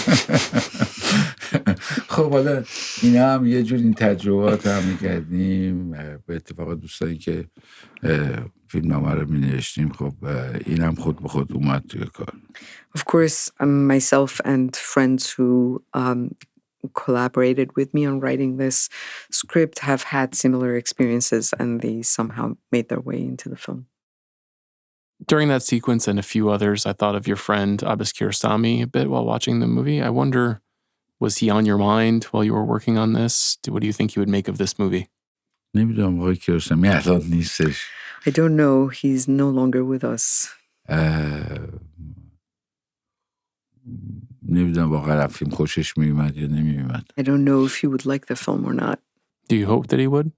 خب آدم دلش میخواد همه از فیلمش خوشش میاد. Naturally, you want everyone to like your film. You've said in the past that you felt you couldn't make a film outside of Iran because you don't know the culture outside of your home country. You've been traveling this past year. Are your ideas changing about that at all?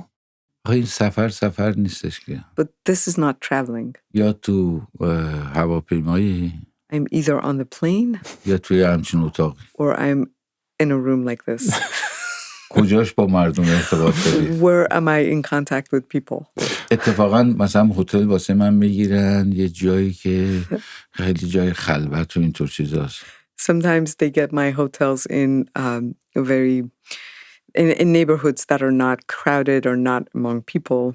یا خوبه با این دو خوبه این هتل خیلی شیکه خیلی بالاست و اینطور چیزا.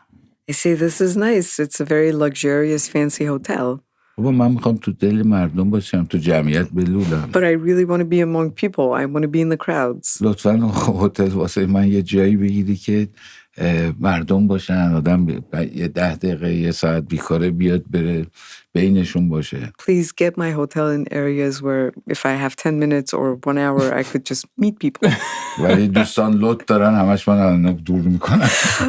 But our friends, because they're very kind to me, they take me to other neighborhoods far away. If anyone could make an interesting movie about promoting a movie, though, given Taxi, given this is not a film, I think that you could do that. نمیدونم یعنی چی. I don't know what that means. من بلد نیستم. I don't know. I don't know how to make that.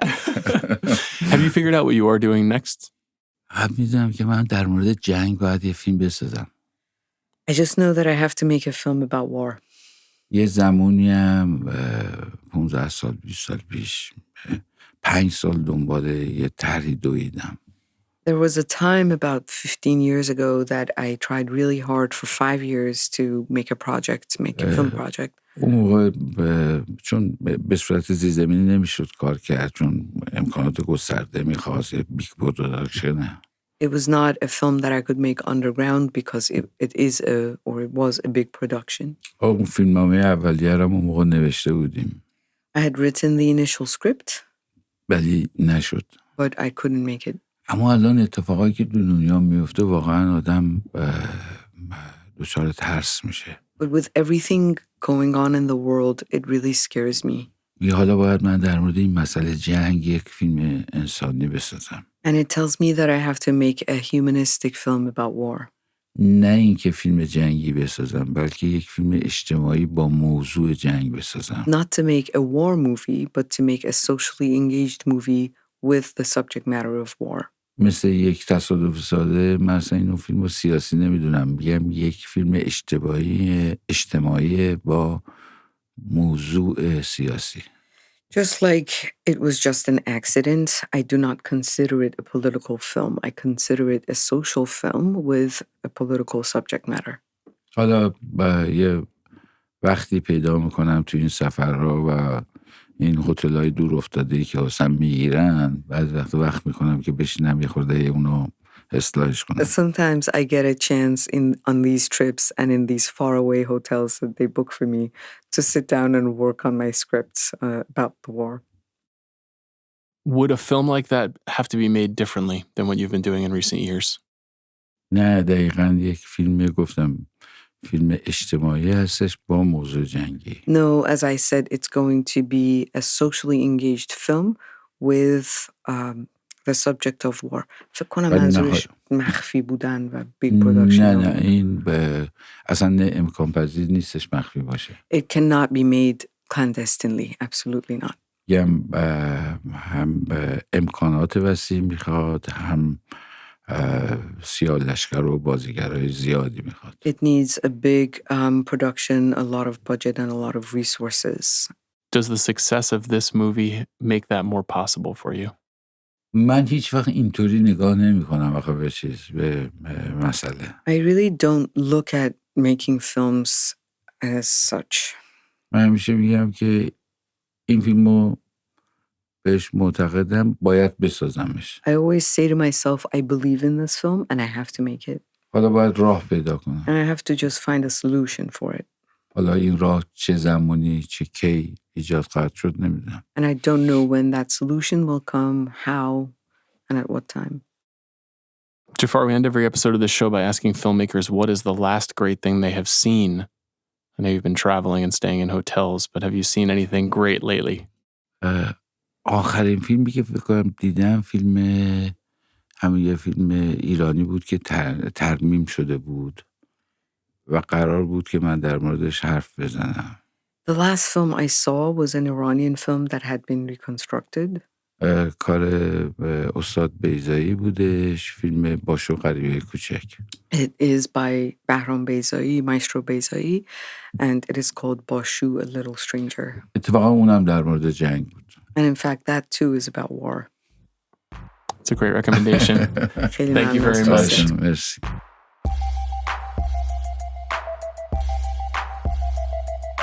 Okay, thank you to Jafar Panahi. Thank you to his interpreter. Thank you to our producer, Jack Sanders, for his work on this epic episode. We'll be back on Wednesday to talk about Noah Baumbach's new film, Jay Kelly. What else? What else is going on with you? You got to go to a parent-teacher conference. I do. Yeah, I'm trying to... Got to go see Hamnet again. Yeah. I got a lot of movies to watch. Yeah? And a lot of podcasting with you. Mm-hmm. And going to meet Santa at some point. Oh, shit. And... Just you. Just solo. Yeah, just solo. Yeah, you guys sit on his lap? And trying to lock down that jacket, greatest mommy. You're getting online now? Okay, we'll see you on Wednesday.